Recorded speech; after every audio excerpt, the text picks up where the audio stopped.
Welcome to the Inside Elections podcast, where we analyze elections in a nonpartisan, data-driven, and accessible way. In this episode, we'll break down the debate between President Joe Biden and former President Donald Trump. We'll run through key primary results from this week in Colorado and Utah, and we'll do a deep dive into some key House races in New York with help of our special guest, Emily Ngo of Politico. Buckle up.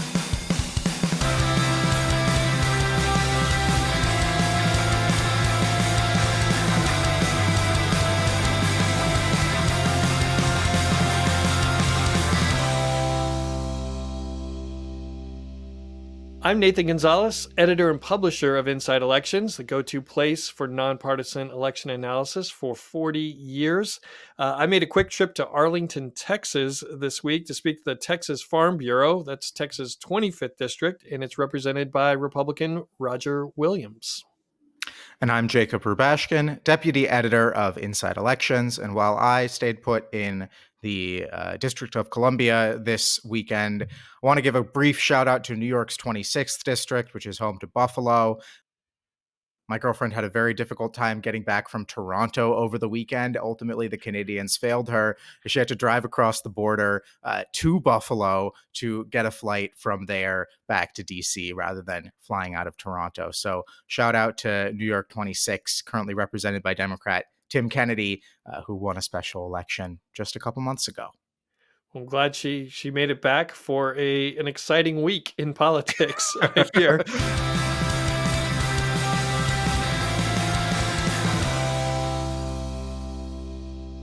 Before we talk about the debate and get into the New York races, what happened in other primaries this week?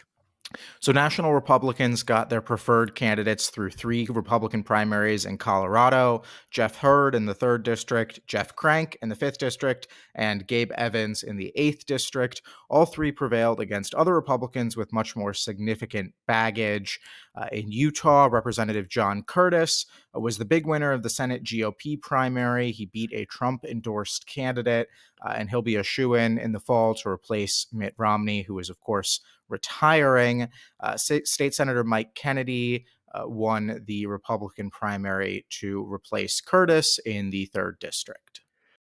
All right. Last night, there was a big debate on CNN between Trump and Biden. I don't know if everyone's heard. If you're listening to this podcast, pretty sure you're tuned into that. But let's listen to a clip from the very beginning of the debate. This first part is from Biden's first answer. We got to take a look at what I was left when I became president and what Mr. Trump left me. We had an economy that was in free fall. The pandemic was so badly handled. Many people were dying. All he said was, it's not that serious. Just inject a little bleach into your arm. You'll be all right. The economy collapsed. There were no jobs. Unemployment rate rose to 15%. It was terrible. And so what we had to do was try to put things back together again. And that's exactly what we began to do. We created 15,000 new jobs. We brought out a position where we have 800,000 new manufacturing jobs. But there's more to be done. Then, a few minutes later, this is CNN's Jake Tapper and part of Trump's first answer. President Trump, I want to follow up if I can. Am I allowed to respond to him? Well, I'm going to ask you a follow-up. You can do whatever you want with the minute that we give you. I want to follow up. You want to impose a 10% tariff on all goods coming into the U.S. How will you ensure that that doesn't drive prices even higher? It's not going to drive them higher. It's just going to cost countries that have been ripping us off for years, like China and many others, in all fairness to China. It's going to just force them to pay us a lot of money, reduce our deficit tremendously, and give us a lot of power for other things. But he made a statement. The only thing he was right about is I gave you the largest tax cut in history. I also gave you the largest regulation cut in history. That's why we had all the jobs. And the jobs went down, and then they bounced back, and he's taking credit for bounce-back jobs. You can't do that. He also said he inherited 9% inflation. Now, he inherited almost no inflation, and it stayed that way for 14 months. And then it blew up under his leadership because they spent money like a bunch of people that didn't know what they were doing. And they don't know what they were doing. It was probably the worst administration in history. So, Jacob, I put those beginning moments in because those clips, because I think that really set the tone for the entire debate. I mean, you only had to listen to Biden for a couple of minutes to realize, wow, that there was a marked difference in, well, not difference, but his style. He was quiet. He was searching for words sometimes, and I think that set the debate. And then when you went to Trump's first answer, he was Trump. He was as not as loud as he sometimes is, but he was forceful, and to me that set the tone of the debate. What I'm trying to remind myself right now is that I've said many times, and I inherited this from Stu, former boss Stu Rothenberg. The worst time to evaluate the political fallout of an event is either during it or right after it, and we are, less than 24 hours after this debate. But we have to remember the context that Biden was the underdog coming into this, and I don't think anyone can say that Biden won the debate, and so I don't think he did what he needed to do. So I don't know, Jacob, where is your head at right now as we try to process what happened? The bar was really low for Biden coming into this debate, and I don't think that he cleared it. I mean, we know that the number one thing that people, voters, think about Biden is that he is old. If you do the word cloud, old is the biggest word in the image. And what he needed to do coming into last night was demonstrate that he still had a fastball, that he could go toe to toe with Trump in this kind of setting. And I don't think that he succeeded in doing that. And clearly, the response that we've seen from Democrats is that they don't think that he succeeded in doing that either. That's not to say that Trump had a good performance. I think that he left a lot on the table as well. But the reality is, I think Democrats really wanted to see more from Biden. Now, what the other thing I'll say is I do think that the loudest voices that we're hearing from right now about Biden's performance are from people who were never going to vote for Biden, which is Republicans, Trump allies, people like that, who are having a field day today, and then people who are still going to vote for Joe Biden, Democratic elected officials, Democratic consultants on the other side who are screaming their heads off right now about replacing Biden at the top of the ticket or things like that. And ultimately, neither of those two groups are going to be who decides this election, right? It's going to come down to the people in the middle. It's going to come down to the double haters who don't like Biden, don't like Trump, and the people who aren't paying attention to the ins and outs of everything that's going on here. So what I am interested to see in the coming weeks is how this debate hits those people. Do they have the same reaction that the hard Democrats and the hard Republicans had? Or do they look at this and say, yeah, we knew Biden was old already. We knew that he struggled to, find words sometimes, and that he presents as kind of feeble. And we have made up our decision either way already with that information baked in. And that's the question I have ultimately. And that's not an answer that we're going to be able to get immediately. Unfortunately, that's not how public opinion works. But to me, that is kind of, if there's a generous interpretation or an optimistic interpretation for Democrats, I think that's what comes to mind moving forward from last night. Yeah, and we're not preparing to imminently move, a bunch of states or a bunch of races in one direction. We are. I take some pride and joy in taking a deep breath and trying to let's not do the instant analysis in terms of major structural changes, but gosh. There were a lot of Democrats who, like you said, are going to vote for Biden. They want Biden to do well, and they are very disappointed and maybe even alarmed right now. And a difference between when you're talking about kind of what's baked in already and his age already being baked in, what's different between that and Trump and maybe his legal issues being baked in is that Republicans have continued to rally behind Trump and elevate and promote and support him. Now we're hearing Biden some backbiting on it and some concern, and it contributes to the overall sense of political weakness. And that is, we'll see if Biden indeed does not step aside, continues to be the nominee, how loud do those Democratic voices get? And does it undermine what the Democratic Party is trying to do and defeat President Trump?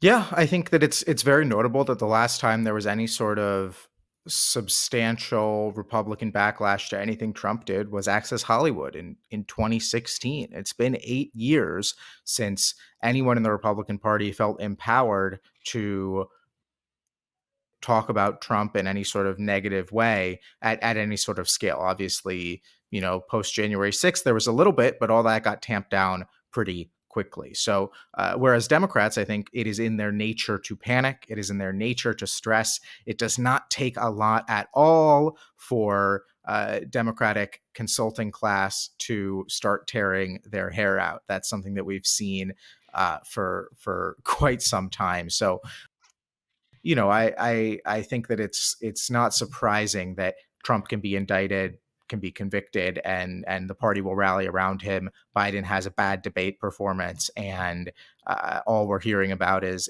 blind quotes saying he should step aside. I agree. I think that if the quotes stop being blind and start being on the record, then maybe that feels a little bit different. But at the moment, I think Democrats are just very, very good at using the press and the public square to kind of vent frustrations and try and exercise their demons.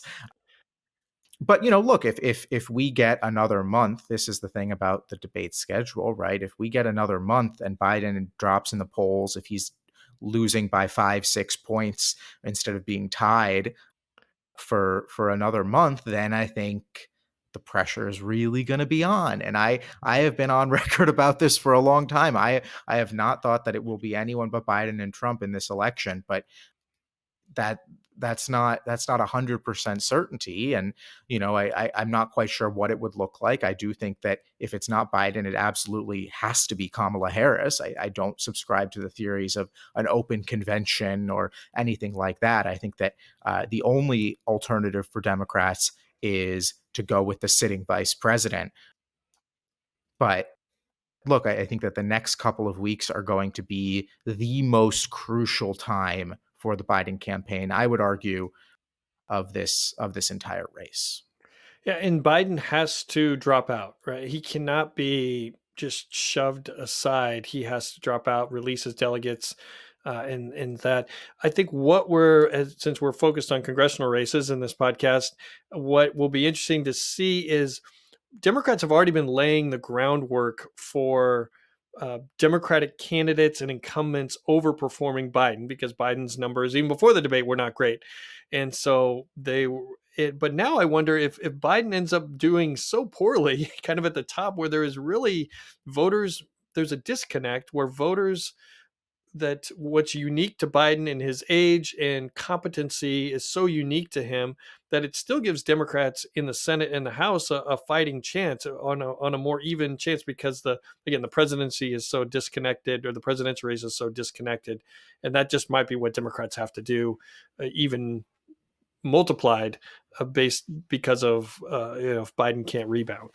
Yeah, no, I think that's true. I think we there are two examples there, right, that I think are instructive in their own ways. One of them is 1996, when it became very clear that Bob Dole was not going to win that election.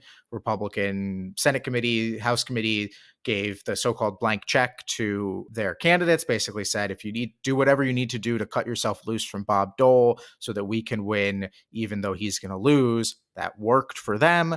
A similar thing, I would argue, happened in 2016, where a lot of Republicans had license to cut loose from Trump, and then Trump won, and they were stuck with him for going on about 7 years now. And so sometimes that strategy works, sometimes it turns out differently than we anticipate. And like I said, the next couple weeks are going to be quite instructive on which path this election goes down. And this race is a little bit different, or this situation is different than some examples that are being brought up, right? One of them, John Fetterman, then Lieutenant Governor of Pennsylvania, in the Senate race, when he did not have a good debate performance, but I believe he was leading the race at the time. He was operating from a different position of political strength. President Obama's first debate with Mitt Romney has been brought up, but that struggling in that debate was different than this. Biden struggling fits into a narrative that was already existed because of his age, and I think it's harder to dismiss what people saw, people who either are watching clips or watch the whole debate. It's harder to dismiss, I think, how Biden performed because it feeds into that previous narrative.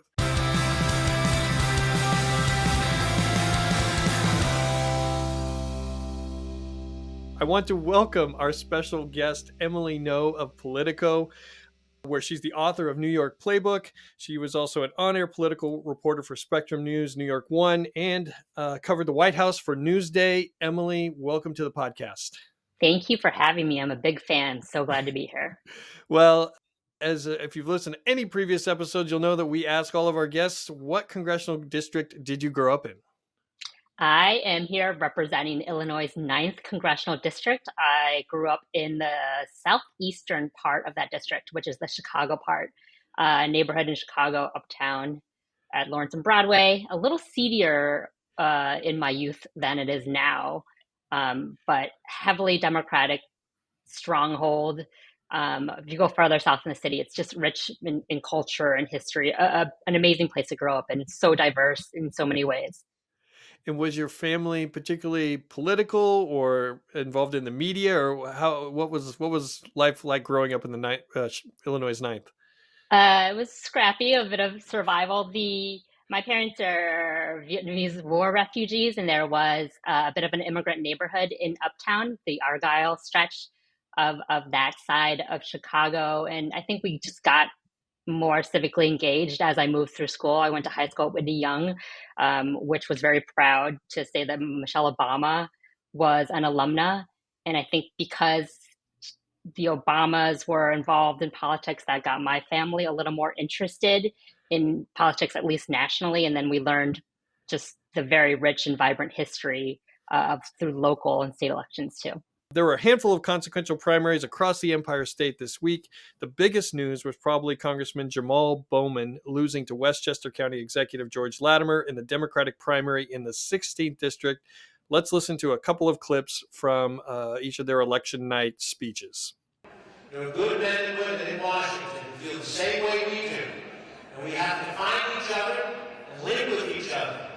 We have to look at the arguments of the far right and the far left and say, you cannot destroy this country with your rhetoric and your arguments.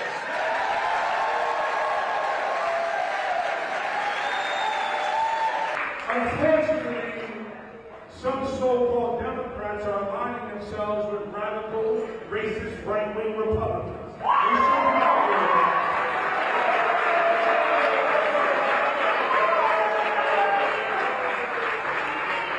And that is why we have so much work still to do.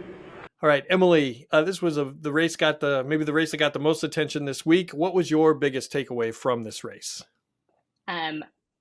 You're asking me for one big takeaway, but I have many. The first thing is that Bowman is the first of the squad members to be toppled since the formation of this hard left group that has really captured a lot of headlines nationally in terms of advancing messaging about Medicare for all and housing as a human right, the Green New Deal. So that's a huge blow for progressives, particularly those on the left flank of that faction of the party. Secondarily, the AIPAC spending, particularly United Democracy Project, was unprecedented. It was surreal. Overall, that primary is, per Ad Impact, the most expensive House primary on record, about $25 million spent by all parties involved, but the outside spending was very outsized. And AIPAC, when it came to ads, spent about $15 million. And they chose that primary because Bowman was so vulnerable. It's not as if the challenger, George Latimer, who was a little more moderate, came out of nowhere. He is somewhere with deep roots, especially in Westchester County, served in local and state government for more than 3 decades, and really saw politics and government as a hobby. He was everywhere. He wasn't someone picked from obscurity. As soon as we understood that he was potentially a contender in the primary, we knew it was going to be a difficult one. Yeah, I mean, I think the thing that gets lost, because it was last cycle and it wasn't as high profile races. Bowman only won 55% in his 2022 primary against two challengers that I think were both kind of local elected officials, either Westchester County legislators or some similar office. And that was before the fire alarm. That was before October 7th. That was before all of the kind of $25 million in spending from AIPAC and the crypto groups. And he still only barely won a majority of the vote. So I think that speaks both to his kind of baseline vulnerability and also maybe the fact that even against George Latimer, even with $1 bazillion in spending, he only dropped from 55 to what did he end up with, like 42? Like, yeah, 17 spread, yeah. Clearly he had a bit of strength there. That even with kind of all the cards stacked against him, he didn't get quite blown out. But I guess what do you think is the lesson that New York progressives are taking away from this defeat? I mean, do they see it as something that's localized to Bowman and kind of his own particular issues, or is there a concern or worry that there actually is more of a real backlash within the Democratic Party against a wing that has had so much success in New York over the last 5 or 6 years? I would say it's probably a little more of the latter in terms of a concern that the pendulum is maybe swinging a little bit more to the middle amid a migrant crisis, amid messaging about crime, about the law and order message that moderates and Republicans are sending, both Democrats and Republicans sort of more toward the middle. But even to the end, Bowman was still sending a national blanket sweeping kind of message and call for change, whereas Latimer and his allies, including a whole spread of Republicans and a whole spread of Democrats and Republicans who had registered to become Democrats and Republican allies, was a more localized message. And as much as you want to be an agent for change or you want to be a movement politician, you still get elected by your district. So a reminder potentially to the left and any incumbent that they need to keep making the rounds in their district, keep up with the constituent services, and really look to every corner of the places they serve rather than just their base. And to bring some context to this for those of you who are not familiar with New York politics, this is a very Democratic district. I mean, Biden got 72% here in 2020. So this was the race, the general election. Even if Biden is struggling at the top, the general election is not competitive. But so now that Latimer is a likely new member of Congress, Emily, what type of member should people expect him to be when he comes to Washington? Well, my colleagues on the Hill talked with a lot of House Democrats, and they were ready to welcome Latimer. A lot of them do know him from New York politics. His actual record, maybe in the national scheme of things, trends actually a little more progressive. He's seen as more moderate than Bowman because Bowman is a squad member because he is hard left. But we'll see whether he ends up joining the Progressive Caucus. They're going to review that and see whether he belongs there. But he does have tendencies to work across the aisle in the same way that Congressman Tom Suozzi does, and that's something he takes pride in. So I would imagine that he would lean a little more left, but still make a lot of efforts to have legislation with hold events with Republicans or Blue Dog Democrats. It is notable to me, at least, that this is now the third time this district has changed hands in a primary, right? To go from Mario Biaggi to Eliot Engel in that Democratic primary, and then weirdly the general election as well, because Biaggi ended up being the Republican nominee. And then from Engel to Bowman in 2020, and now from Bowman to Latimer in 2024. It feels like a bit of a trend there. My question is, have we seen the last of Jamal Bowman? What is he going to get up to now that he's got a lot more free time on his hands? There's a mayoral race coming up next year. Where do you think he goes from here? His name was floated as a potential contender to go up against Eric Adams in the New York City mayor's race. I don't think that's likely to happen. I cannot wait to ask Congressman Bowen what he's up to next once I get a chance to interview him. One of his first social media posts after the primary was him with young people. I mean, he was a middle school principal. A lot of the most energetic part of his campaign and his base was young people, new voters, people who weren't yet old enough to vote, but really traveled to the district to campaign for him. So I think whatever he gets up to next may well involve the youth of America. He's very passionate about that, and they're very passionate about him in turn, but still got to finish this term out. There's going to be a lot to tackle, and I'm sure you'll see him to the extent that it's reasonable, helping, say, Cori Bush in Missouri and other squad members keep their places. Because if anything, he, when it comes to October 7th and the Israel-Hamas war, didn't deviate from his views in the end. He didn't try to pander. He didn't try to mute them. If anything, I thought that he reinforced his message about believing that the assault by Israel on Gaza is wrong, is a humanitarian abuse, is a disaster. It should be, per the international community, condemned widely. He really hunkered down on that because it was principled in that way, rather than try to pander a little more to the middle. And we have a few other House races I want to talk about, but you mentioned Missouri Congresswoman Cori Bush, which that primary is coming up. What lessons do each of you think are applicable from this race that will tell us about whether we think Congresswoman Bush is going to win her race or not? I mean, gosh, I don't think this is a great sign for her. I think that as few relationships as Bowman had with the larger Democratic caucus, I think even he had more connections, more ties, more strength with his peers than Cori Bush did. I think she has always operated from a more tenuous place, right? She ran against Lacey Clay several times before she was able to actually topple him, unlike Bowman, who got it done on the first try. She also has some weird personal baggage in terms of her political beliefs, and kind of she's under ethics investigation, maybe even a DOJ investigation for misuse of campaign funds. And so far, AIPAC has booked, I pulled up Ad Impact here, $2.5 million against her.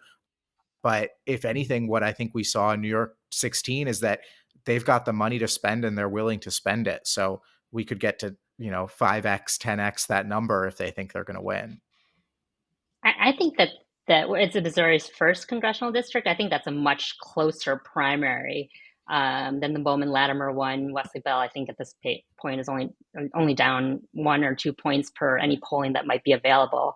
If the lefties were to take any lessons away from New York 16, it would be that they really have to get out the vote in the district and focus on people who actually can vote, right? Bring the volunteers in, bring the energy in, bring the people in, but make sure that they're galvanizing people who actually live there and getting them to the polls in the end. Well, Emily, you mentioned some young people coming into the district to campaign for Bowman. Sometimes Bowman went outside the district to campaign to do a rally for himself. But I don't know. But Jacob, go ahead. Yeah, I was just going to say, I think to your point, Emily, about Wesley Bell, like, he is no George Latimer, right? I don't want to underrate what George Latimer brought to the table, being on the ballot for 30 years in all parts of this district, obviously as Westchester County executive for the last couple of years, but really a known figure and someone who had won the Working Families Party line over and over again throughout the course of his career. And then all of a sudden, Bowman and his allies are trying to paint him as this MAGA racist Republican that I think it just didn't click for a lot of voters, certainly in Westchester, that knew and liked him for so long. And I think that Wesley Bell is much younger. He's much newer on the political scene. He's obviously won an election before in St. Louis County, but he is not the kind of deeply rooted, established kind of figure that George Latimer is. No, and I think on the political spectrum that Wesley Bell trends a little more progressive than George Latimer does. Yeah. All right, let's shift to the first district, where there was a competitive Democratic primary on Eastern Long Island and the North Shore of Suffolk County in the race to take on Republican Congressman Nick LaLota. Let's listen to a clip from Democrat and former CNN analyst John Avlon of his election night speech. I want to congratulate Nancy Goroff on running a hard-fought race. But now is the time for all Suffolk County Democrats to come together.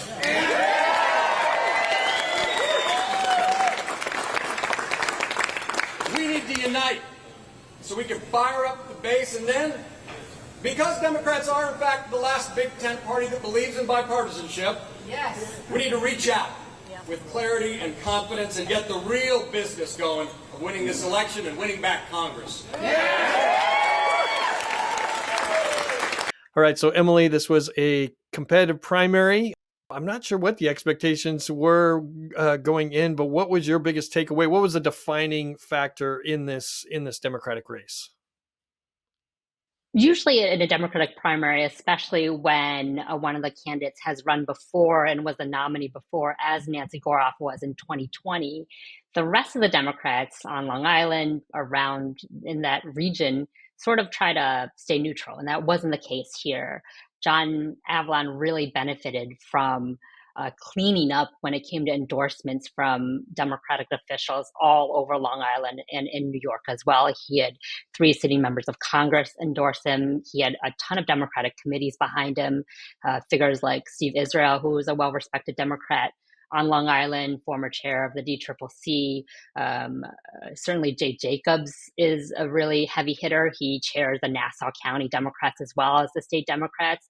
He endorsed Avlon. They really could have sat back and let this play out, but they threw all their weight behind Avlon, and that helped a lot. It helps a lot that he was formerly on TV too, a former CNN host and an analyst who has a record of speaking up against Donald Trump, who is pretty poised and practiced and can get that soundbite down and deliver a clean speech, clean sound bites, good interviews.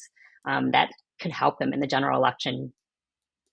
And I know that Republicans, I think you mentioned in your write-up of the race, Republicans pounced when, though, he said in Long Island, I believe. Is that right? That he, and they were hoping that, that evidence that he's not really in tune or connected to the district, or do little things like that, could that matter when we look ahead to a general election? Yes. There we go. Simple enough. Jacob, what was your takeaway? I guess, Jacob, as you looked at the primary, I'm formerly from. I was raised by Newsday, so I'm very attuned to Long Island. In Long Island, and if you're really quickly, if Avalon is going to be portrayed by Lolota, by the Republicans as someone who parachuted into the Hamptons, is running from his second home, he needs to be careful about little things like that, because the wrong bagel order, saying on versus in, these things will stick in voters' minds. They're that finicky. Yeah, he can't order the Cynthia Nixon bagel. That would cost him 5 points right off the top. Nathan, you were gonna Jacob. And so one thing that we talked about before we started, even a couple of days ago, was Goroff has had money, right? I mean, she did not lack for funds, but the way she executed the campaign, it seemed like she ended up falling. I mean, she obviously fell short in votes, but what was the disconnect there? What's your assessment of the financial piece of this race? I think there are a couple things. So Goroff is personally wealthy. She put in like $1.5 million, I think it was the final number, something close to that on this campaign. I think perhaps she could have done, I think she could have done more. She certainly had the resources to do more. She didn't go up on broadcast TV. No, none of the candidates did. Ultimately, though, I do believe that their spending, the pro-Avalon spending was equal to the pro-Goroff spending, because there was a super PAC that came in, ran an independent expenditure supporting him and running negative ads against Goroff. And so whatever sort of gaps that Avlon had in his own paid media plan, because he did not self-fund and he was a strong fundraiser, but not as much. He didn't have as much money as Goroff did overall. That was filled in by the IE groups. And then I guess, and I will admit to being kind of surprised by the magnitude of this result. I think ultimately Avlon won by 40 points. The attacks that Goroff had against him, that he used to work for Rudy Giuliani, that he co-founded No Labels, clearly didn't really stick. And I do wonder if how much of that has to do with the politics of the district and kind of who the new Democrats are out on Long Island in kind of these ritzier areas, that fall into this district, that there are probably a lot of people who lived in New York in the 90s and voted for Rudy Giuliani once or twice or even 3 times, maybe 4 times for president. who now are turned off by Trump and think of themselves as Democrats, and that those hits just were not as salient ultimately as Goroff had hoped they would be. But I also do think it's interesting that like Goroff is now the second, at least, Democratic contender to lose when she ran again. So Perry Gershon, who was the Democratic nominee in 2018, ran in the primary again in 2020, and after losing to Lee Zeldin in 18 and lost to Nancy Goroff, who basically made a similar argument that he lost and it was her time now, and that he had parachuted in from New York he was just a rich guy from New York, and she executed that message successfully. But in 2024, I think it was the shoe was on the other foot. Avalon said, "It's my turn now. Nancy Goroff lost 4 years ago. She can't win now," and that message won the day. So, Emily, what's the sense on the ground about the general election, and how vulnerable is Congressman LaLota? We have it rated as lean Republican. Trump barely won the district with 49.9% in 2020. Can't be a sense that really Biden is doing better, is likely to do better in the district than he did almost 4 years ago. But what's the sense on how vulnerable the congressman really is, and how much of a chance Avalon really has in November? LaLota certainly isn't considered the most vulnerable of the battleground Republican freshmen in New York. And again, the path to the gavel next year could well run through New York, some of these battlegrounds in the suburbs of the city in particular. So he's not the most vulnerable. He's no Brandon Williams. We'll get to that race. Yeah, go ahead. I won't pivot. I promise not to pivot onto. So Jacob's right on the mark that these hits about Avalon being formerly working for Giuliani, being associated with no labels, didn't hurt him in the primary. They could help him in the general election with people who are more apolitical or are independent, don't affiliate themselves with either party or trend toward the center. This kind of stuff, being married to a Republican, talking very vocally about wanting to work across the party lines, this could help him. And I think that even if LaLota isn't considered now especially vulnerable, because Avalon is this media figure who can get his message out there, that general election race might be elevated a little more in voters' minds in coverage just because of the characters involved, because Avalon's involved, because maybe more Democratic money is going to flow to that race just to help him be the messenger there and help show that he has the personality, the stamina, the charisma to maybe win that district. But yeah, it's a tough one for Democrats, certainly. Well, let's shift to a different part of the state. Let's shift to that Brandon Williams seat in the 22nd district. This is up Syracuse and Utica.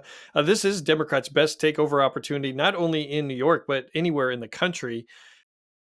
Let's listen to State Senator John Mannion in a local news interview he did after his Democratic primary victory on Tuesday over DeWitt Town Councilor Sarah Clee Hood. I was a teacher for 30 years, and I got thousands of kids out there who trust me and who believe in me and understand me. And number two, it's that type of politicking that simply does not work in central New York and the Mohawk Valley almost better than anywhere else in this country, because we're hardy people. There's a kindness to us. We have a sense of humor. We expect a lot from our elected officials. We want them to deliver for us, but we also we hold them to a higher standard. Emily, you've spent some time in this district. What was your takeaway from this primary? I'm an alumna of Syracuse University. I like how this podcast and this show is like your whole life and personality are on display. I'm glad you say that with a smile and not treating it like a deposition or something. This is as much as the redistricting process helped Nick LaLota on the eastern end of Long Island, it hurt Brandon Williams in the Syracuse area. He is, as we've said, probably the most endangered of House Republicans this fall, or at least among the most endangered. John Mannion's strength is that he has flipped difficult to flip seats as a state senator in the state legislature, really hard races, and is battle tested in that way. Someone who can topple Republicans when the odds are in favor of Republicans. So that will be an interesting general election to watch, if only because that is a very crucial pickup for Democrats come fall. He does have something that came up in the final weeks of the primary, which is these allegations that he fosters a toxic workplace and was a bad boss. And so that might trail him a little bit, but you can certainly expect that the Democratic Party, its campaign arms, any allies will throw all the strength they can behind this race. And Jacob, what did you think? Because we heard that Sarah Clee Hood, her campaign was sort of operating. She was doing better, right? I mean, the campaign was more robust. It was better than it had been before. What do you think fell short, or how did she fall short in this race? I think there were a couple of things. The first is that John Mannion is a much more credible candidate than Francis Knoll was, the guy who she nearly beat in 2022. I mean, Knoll was a Navy veteran. He had run before, but Knoll had lost to Dana Balter in 2020, who was generally considered to be one of Democrats' worst candidates on the House battlefield that year. She had lost to John Katko in 2018, ran again, beat Knoll in the primary, lost to Katko in the general. So even though Knoll was kind of the D-Trip anointed pick in that primary, he was no superstar, I would say. And so the fact that she was able to get as close as she did was both a testament to kind of her strength as an insurgent candidate, but also perhaps his weakness. And I think Mannion has deep political ties to the district. He has lots of experience winning tough races. I believe he won his state Senate district by 10 votes in 2022, which was what it was obviously, a super close, I believe the closest race of that cycle, a very expensive race. And so he brought a lot more to the table, and he had significant outside support from the teachers unions. He is a former teachers union president. So the NEA, the AFT came in big for him on the independent expenditure side. And so even though Sarah Clee Hood, I agree, and I do think that she did run a better resourced, better staffed, more professional campaign this year than she had in 2022. I mean, I don't think she ran TV ads in 2022. It just was not enough. Democrats were looking for more established candidates, more conventional candidates. And look, we saw this in New York 16. If you want to kind of make a larger thread here, Latimer, more conventional candidate than Jamal Bowman.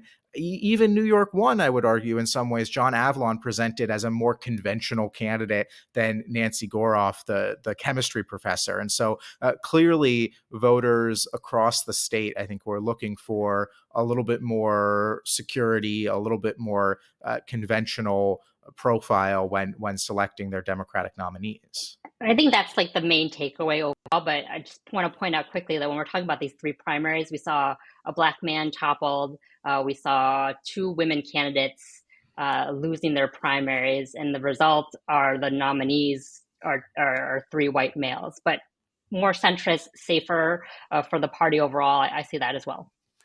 Yeah, and that flies in the face of what the trend in Democratic primaries has been in previous cycles, where it's women, it's candidates of color who are usually excelling in these primaries, and that and this week's results in New York are different, as you both laid out. Let's talk about one more New York district. That's in the 17th district. Democrat Mondaire Jones against Republican Congressman Mike Lawler, but there was a Working Families Party primary that was potentially consequential in this race. Emily, kind of lay out what the what the situation is and how it could complicate Democratic efforts to defeat Congressman Lawler. How much time do we have left? Oh man, this one 6 hours. We have a 6-hour podcast.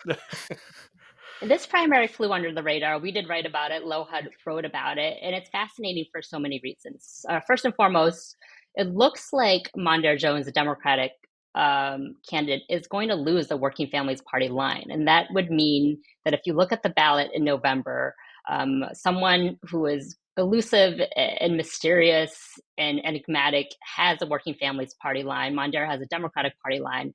And then the incumbent Republican Congressman, Mike Lawler, has the GOP and Conservative Party line. So 2 lines versus 1 for Mondare, and which makes it difficult for the Democrats, right, to take back the seat as they want. One of a key, which would be a key pickup for them. The Working Families Party line and Mondare Jones are very much on the outs. He endorsed against Jamal Bowman, another Working Families Party candidate in New York 16. He chose George Latimer.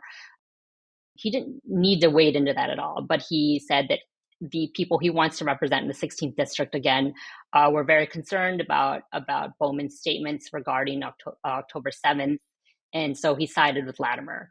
Working Families Party is pulling its financial and ground resources from the Jones race. I don't know if they're going to reconsider, but he's keeping the endorsement at least, but now it looks like he's lost the line. If you're Anthony Frascone, call me. I've made so many calls to this elusive Working Families Party candidate. If I showed you my phone history, you'd be so creeped out. Like, I've done everything I can short of straight door knocking to reach this person. I called the Rockland County Republican chair. I called everyone who's associated with him on his Board of Elections filings. He is alleged by the Working Families Party and Mondare Jones separately to be a spoiler, a GOP Lawler aligned spoiler who wants to throw the general election race. No, I think it's fascinating to me that of the 3 primaries we saw for, the 2 Working Families Party primaries and the 1 Conservative Party primary that we saw take place last Tuesday, all 3 were won by people who are alleged to be plants of the other party. There were 2 things I saw recently that caught my eye. One of them was that there was an influx. There were like 200 new registrants to the Working Families Party in the 17th district ahead of this election. And then the other one was that the state Senate candidate who lost the Working Families Party line in the Rockland County district, he did not have kind of the same beef with WFP that Mondare Jones had, very publicly. And he also lost the line to a alleged conservative plant. This is Elijah Reichlin Melnick. He lost the line in Rockland County handily as well by like 100 votes or something. So clearly something fishy going on with the fusion voting in these 3 primaries. And I saw maybe the chair of the Onondaga County Democratic Party come out pretty forcefully and say, this is why we need to get rid of fusion voting. So maybe if Mondare loses, he was the Onondaga County Democratic Elections Commissioner.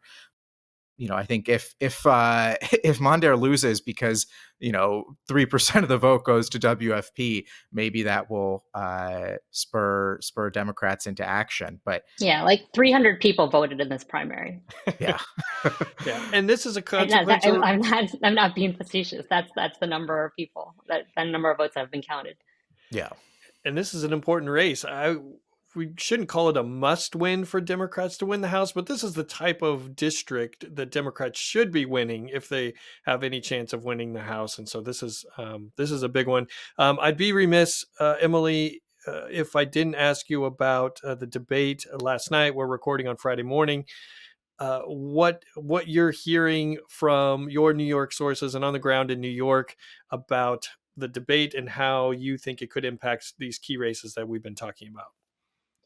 Down ballot Democrats and their operatives and their aides are worried. They're worried about a person topping their ticket who is a liability. It's hard enough in battleground districts to woo independent voters, to woo sympathetic Republicans if you're a Democrat. And there's just less ballot splitting in some of these purple districts than there used to be. So if they're going to vote, a voter's going to come out and mark their ballots up and down the party line. They're worried that they can't distinguish, the down ballot candidates are worried they can't distinguish themselves enough from the presidential candidate to win their races. And this has to be a huge disappointment for New York Democrats, meaning that for the last year plus, we've been hearing about 2022 and how Governor Kathy Hochul at the top of the ticket, not performing as well as expected, was, depressing for the ticket, and how 2024 with Biden was going to be so much better. And then there was the debate, and then and things have turned out very differently, I think, than what Democrats expected. You brought up Governor Hochul. Okay, so Governor Hochul and President Biden are two key foils for House Republicans in New York. Governor Hochul, as I'm sure you know, just scrapped or tried to delay this massively unpopular in the suburbs congestion pricing plan. So she is now seen as someone who just makes moves, any move that would be favorable politically.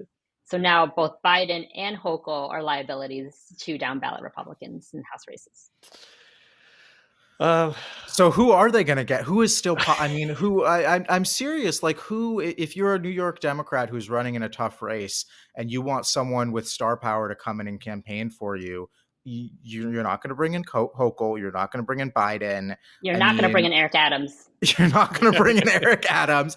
Is it just like, is Tom Suozzi just going to spend the next 5 months shuttling around for, from the North Fork to Syracuse to hit all these races because he's the only one they feel comfortable appearing with?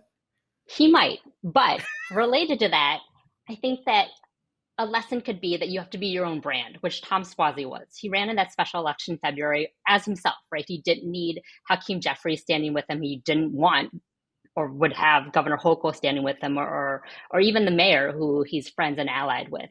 He ran as himself. He ran as someone who was willing to stand up to his party as well as Republicans. I can see John Avlon doing something like that, running as yourself, being your own brand, and saying that, yes, you have these allies and these alliances in the Democratic Party, but consider you on your merits separate from your party. All right, Emily, this has been great. We covered a lot of ground. We have to move on to our last segment. I'm glad you're sticking around, so let's get to it.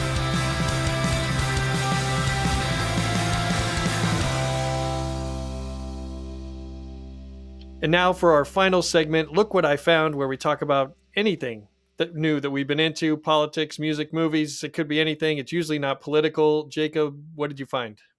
So I am reading a novel that's a couple years old, but I just came to recently, called The Love Affairs of Nathaniel P. It's by a woman named Adele Waldman. It is about a guy in Brooklyn who's not a great guy, but like not a terrible guy either. I got to it because she wrote a new book called Help Wanted, which I tried to get a hold of, but it's like booked out the wazoo at the library. And so I went back to her first novel instead. I am enjoying it, but also there are moments where, and the context is, this is about like a 30-year-old Jewish writer who grew up in Maryland, who's like just coming into his own in his career. And like, I would like to say those are where the similarities end. But there are some moments that hit a little close to home for me. And so it's been a very interesting kind of read. It's very funny. It is very much kind of a great character study of a particular moment in Brooklyn 6 or 7 years ago. But I've been enjoying it. I'm excited to read her new book as well once I'm done with this one. Does the character also co-host an emergingly popular podcast? If he does, I haven't gotten to that part yet. He's working on a book right now, so which is not something I'm doing. But we'll see if he gets into podcasting as well. If this were set now, he probably would be. Who isn't right at this point? But Emily, what did you find? Jacob went highbrow. I'm bringing the lowbrow today. I am a Taco Bell aficionado. I'm not fanatical to the point where I would go to the annual convention, but I do have a Taco Bell appreciation club with my friends. The text group is called Taco Bell Caucus. And so there's new menu items all the time. This is a big Cheez-It tostada. Oh, wow. This is amazing. This is already my favorite You can't thing. see it. I didn't eat it because I wanted to save it for you. It's a giant Cheez-It at the bottom, and it's got all the toppings, like the meat, oh my, and the iceberg tomatoes, and the iceberg lettuce, and the really mealy tomatoes. But I mean, I would eat it. It's Cheez-It. This is amazing. Yeah, for those of you that are listening, you need to watch the YouTube version, at least of this segment. Go ahead. It's a giant Cheez-It with the fake meat the gross tomatoes and the iceberg lettuce on top. And of course, the sour cream. It's not good for you, but it's good for your soul. Is Jeff Stein at the Washington Post a member of your Taco Bell fan club group? Because if not, I think he's going to get serious FOMO. He is the biggest Taco Bell fan that I know Taco personally. Bell Appreciation Club. He is the biggest Taco Bell head that I know personally. So if you haven't connected with I'll him reach on out that, to him. It's 100% nostalgia. It's all about the Taco Bell across the street from Wrigley Field, near where I grew up. This is amazing. I am a Taco Bell fan. I probably go more than I should. There were rumors that there's going to be a Taco Bell on 8th Street, which the ironic part about it is that it would be potentially next to the Orange Theory that I also go to. So I don't know how that would exactly, how the net results of that relationship would work out. But yeah, in college, I went to school in Orange County. There was an R&D Taco Bell, and they would always have these items that weren't anywhere else because they were testing them out. And as a college kid, that was amazing. Wow, I don't even know I could top this, Emily. So what I found is this place called Beat the Bomb, which is here in DC in Ivy City. It's basically an escape room where if you do not finish the puzzles in enough time, you get blasted with paint. The bomb explodes and you get blasted. You can, I think Alan, our producer, we'll try to upload the video to the YouTube version. A lot of reason to go to the YouTube this time. And I went with a few teens and preteens for my son's birthday, and it was fun. It's not trivia. You kind of collectively have to do these games, and it was fun. We did not beat the bomb, so we were blasted with paint. So anyway, I want to see what those waivers look like. Yeah, I didn't read it all. There was something about, I think, death, which I'm like, what? But it was a significant paint blast. It was no joke. And that's all the time we have. We looked at the impact of the big debate between Biden and Trump. We looked back at some consequential primaries that happened this week and did a deep dive into a handful of key House races in New York, which could decide the majority. We even got in some Taco Bell talk. Thank you for joining us. At Inside Elections, we provide nonpartisan analysis of congressional, presidential, and gubernatorial races. With a combination of reporting and data, we break down the key races and bring valuable context to complex elections. Please go to InsideElections.com to subscribe to the bi-weekly newsletter. We've got individual subscriptions as well as group packages that are tailored for association and corporate PACs. If you like this episode, please subscribe to the podcast and rate us on your favorite platform. If you're watching on YouTube, hit the thumbs up button, subscribe there as well, maybe leave a comment. If you didn't like today's episode, please email Taco Bell. We also want to thank our producers, Alan Tazinski and Melissa Lenner of Pretty Easy Podcasts, and our associate producer, Conrad Tolosa. Please come back and join us again next time.